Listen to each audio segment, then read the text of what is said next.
I'm Dan, and this is 10,000 Hours of Indie, a podcast exploring new music and delving deeper into what goes on in the background of the independent music industry. I've been a musician and passionate music lover for as long as I can remember, and spent a stupid amount of time listening to mostly new music every week. Get involved and help grow this community. Follow on socials, Instagram, Blue Sky, Facebook, and soon a YouTube channel too, and email me 10,000indie@gmail.com if you have any ideas or want to get involved in the podcast itself. I'd love to hear from you.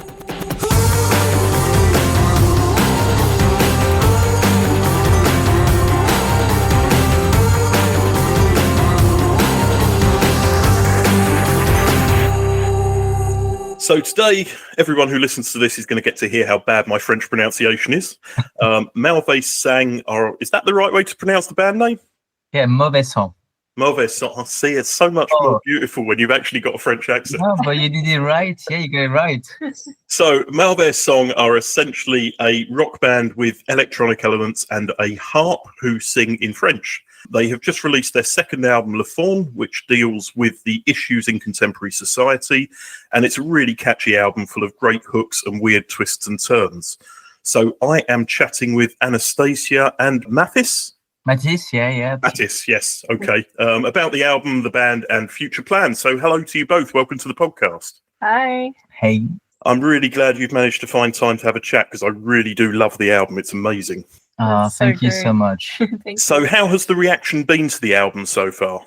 Yeah, it's going great. We are currently doing a lot of promotion, which is really fun because we feel like Rolling Stones, like, it's in there. But other than that, we had like a good reception and we're very happy with it. So it's really fun. We're enjoying the fact that it's out now after like all the work behind, now it's like... It's been a long road.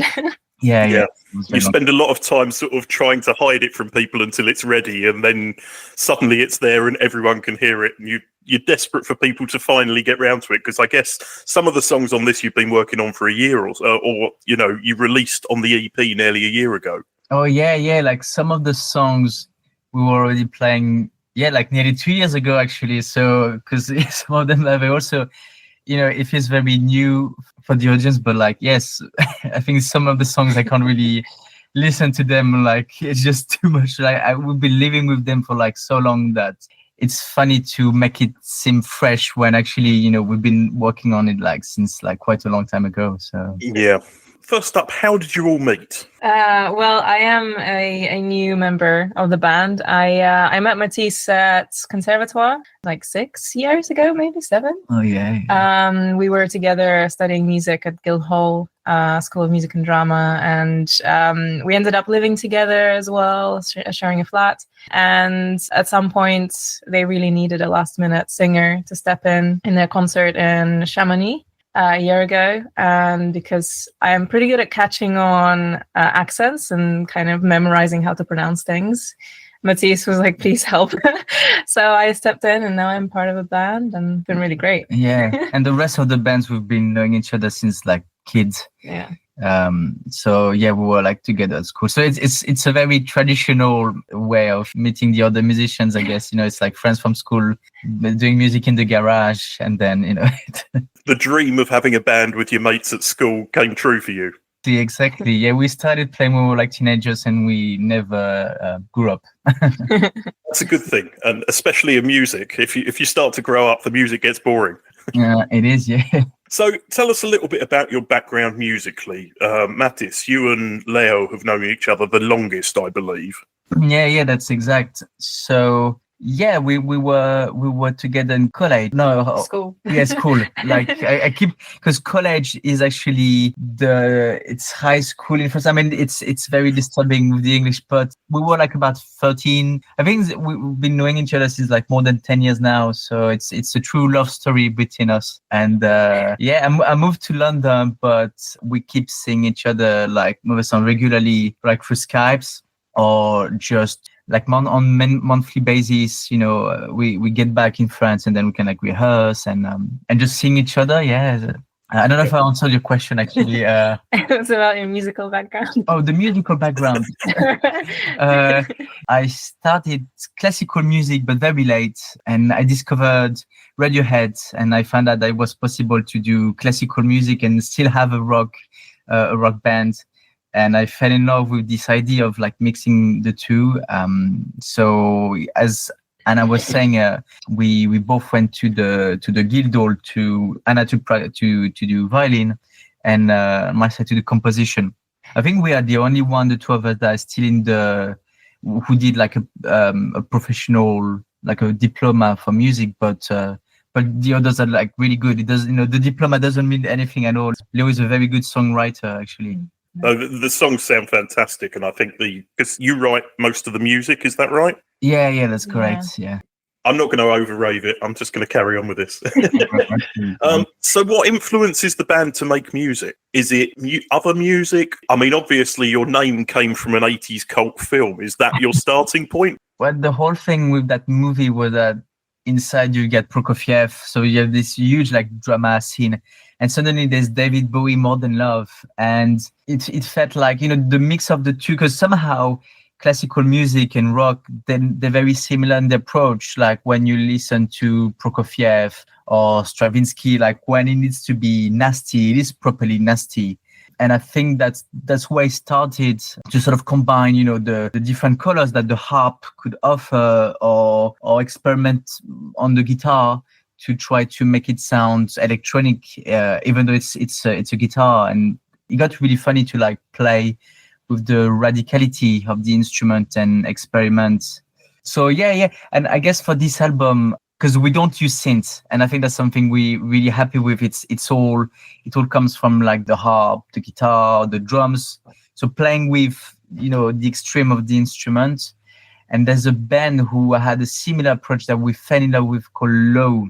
And the last album, Hey What, it was a bit of a shock because that's something similar. Like they've got sounds that you don't know where it does come from, and I think it gets quite magical, like in your ears, when suddenly you don't know what you're hearing anymore. I actually watched one of your live. There's a full live concert of yours on YouTube, which I watched.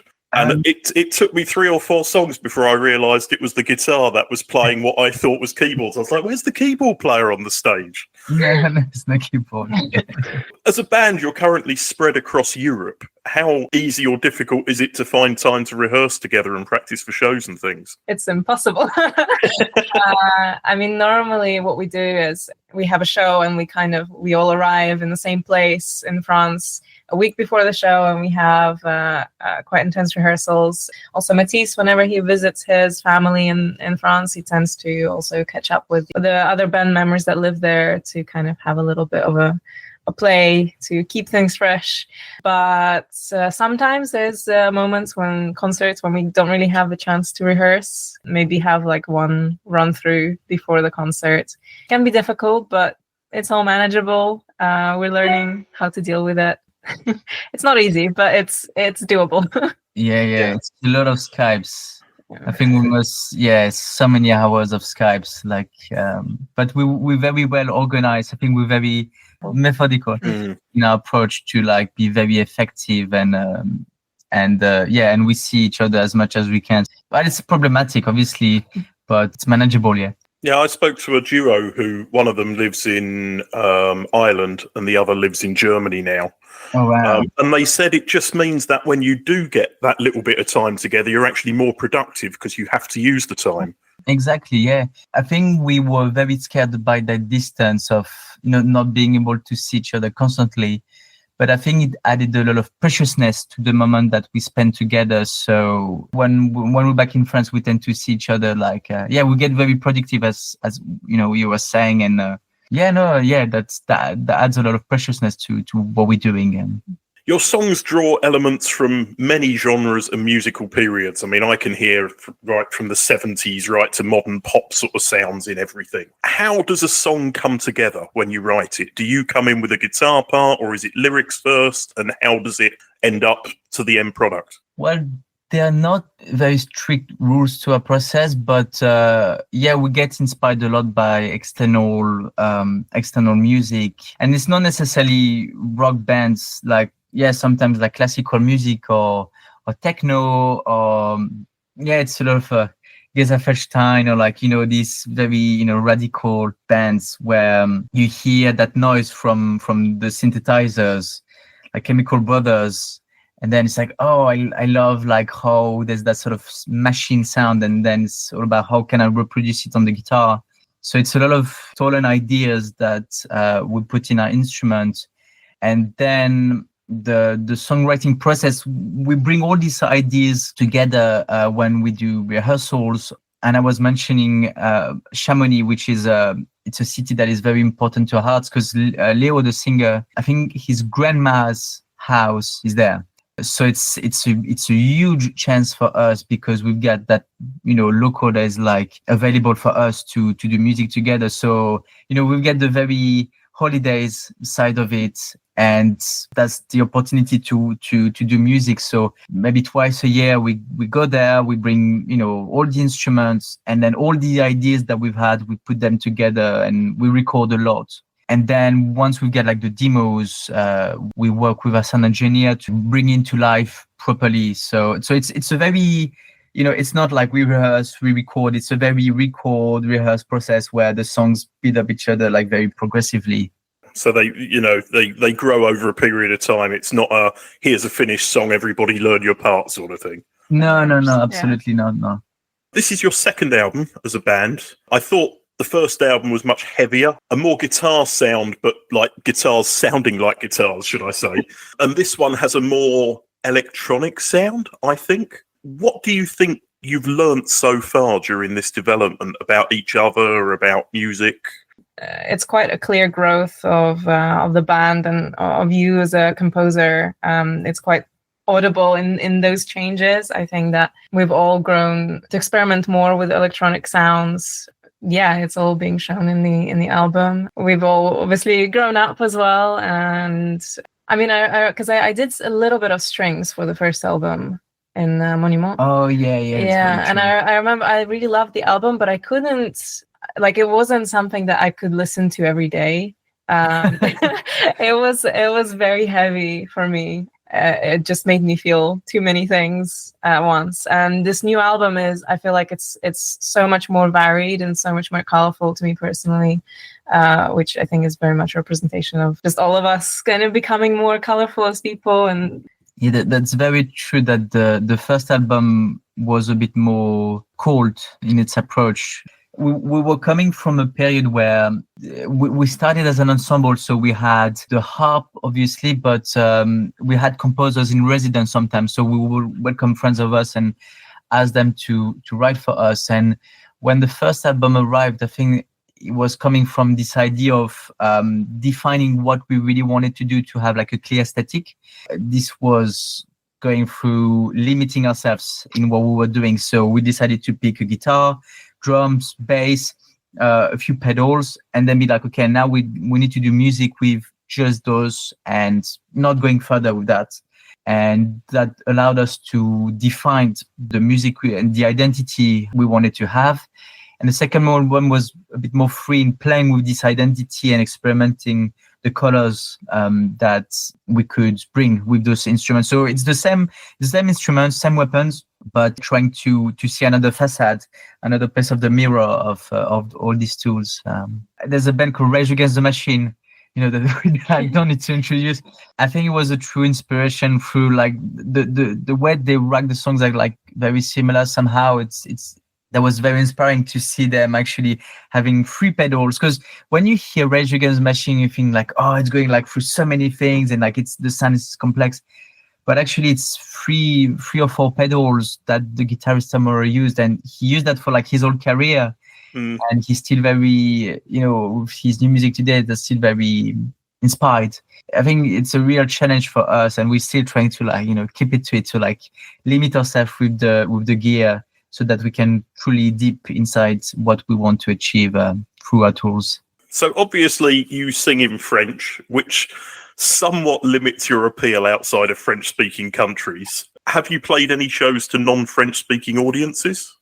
We did at some point in Germany. So yeah, people could not really understand what I was saying, but German are very good with French as well because of Switzerland. So yeah, it didn't really come to mind, but we really want to prepare a tour in London, and there were a few plans at some point, and we had to move them a bit further, but it's still very much in our mind. And yeah, we'd love to come to the UK actually to present Mauvais Sang. Yeah, I find it quite sad actually because the lyrics are so beautiful, and because I had to learn a lot of them and I had to translate them for myself to make it easier to memorize. And it's just, the poetry is incredible, and I wish I could translate it properly into English the way that it feels in French, which is nearly impossible, which is very sad. Did you speak French before you joined the band? No, I kind of learned it in school, but I'm not very good at learning through a textbook. I learn much better when I am actually around the people. So no. But I am starting, now that I'm spending a lot more time around the band, I'm starting to pick up more. But yeah. It's fine to sometimes being able to filter, because we're like a bunch of boys, like we keep chatting, we never stop, we're all full of energy. So sometimes stepping back and filtering, don't understand whatever, is sometimes quite good. Yeah, no, that's true. I wish sometimes I could filter myself, but like. I mean, I listened to the album with about that much idea of the lyrics. To me, it's about more than lyrics with music. The lyrics are obviously very important, and I know you've emphasized on a lot of your social media how great a songwriter your lyricist is. The music is enough for me, and the way that the vocals work and things, it fits together so nicely. So I don't think it should be so important. I mean, I live in Finland, I live in Helsinki, and I still haven't learnt Finnish yet, but I really enjoy a whole bunch of Finnish bands who sing in Finnish, because for me it's about the feeling, not necessarily the words. Absolutely, yeah, no, I do agree. My favourite songs on the album are Model, which was the first single, I believe, and Nuit Venez. Oh, yeah, Nuit Venez. Oh, close. Could you pick out one song each that you feel would represent the album best to a first-time listener? Actually, Nuit Venez is pretty good because it has a lot of that kind of, it's quite heavy, but it's also, there's some really beautiful moments in there, quite lyrical moments.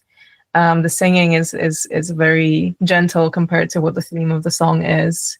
And there is also that kind of, towards the end, it becomes very party kind of, I feel like that's a pretty good representation of the album. Yeah, and I feel like Model, I mean, it's the two songs that you mentioned, but yeah, I think the very good bridge to what we're doing is like, it's got these pop elements, but still, it plays with like more experimental approaches, like especially noise, like the sound of the guitars or like techno. So yeah, it's a very good bridge to bring to the rest of the album. Yeah. I think for me, what I like about the songs is the fact, just as you think, you get settled into one thing and then it changes, or it has an extra bar of something that you weren't expecting. Like the harp, it's maybe just one or two notes in the harp between the verse and the chorus in one of the songs, which just caught me. And I was like, that shouldn't be there, but it should. And I guess these are the things you guys think about when you're making it. But I'm just like, I'm glad it made me slightly uncomfortable, because that's what music should be. It should make you think. One of the most fun things about writing music, when you think, how can I make this impact the listener more? And it's those little bits of discomfort that work the best. So this album is released through Darganda Records, who are a French label specialising in non-conformist music, as they say on their website. How does that work with them? Did you just take the album to them and they release it, or has there been a partnership that's grown between you? They're very much active with the communication aspect of it, but we were absolutely free with the approach we wanted to take, which is incredibly helpful for us, as we didn't have to change most of the songs. I mean, they're quite involved in the creative process, as like giving an opinion, obviously, and I think that's something that is very cheerful, as like, most of them you can sign with a record label and they don't know about the songs that you're producing, like, it gets more about the business of it.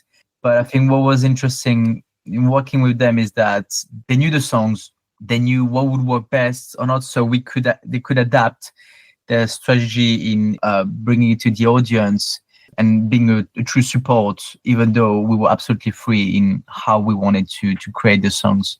It's exactly the kind of label I need. We briefly touched on it earlier, but why did you choose to name the band after a film? I watched the trailer and it looks weird enough for me to want to watch, so it's on my watch list now. I think that was more about the soundtrack of the film. So the film is a true journey in sort of it's a love story in a sort of dystopian world where I think that's about 8, because the movie came out about the same period, and there's that love story inside, but the soundtrack in it is very unexpected. You get you get Prokofiev, and suddenly moves to David Bowie. I mean, many movies, they bring now a similar approach where you get this very authentic scenes where there's a pop song in the middle of the beautiful classical music or romantic.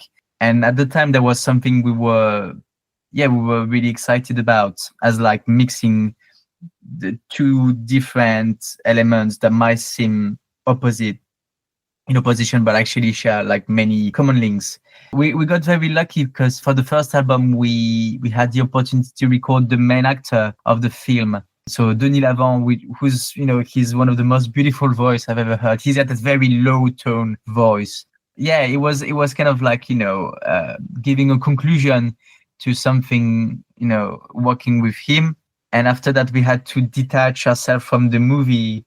And I think now when we think about Mauvais Sang, it gets more of an abstract idea of where we were coming from more than what we represent now.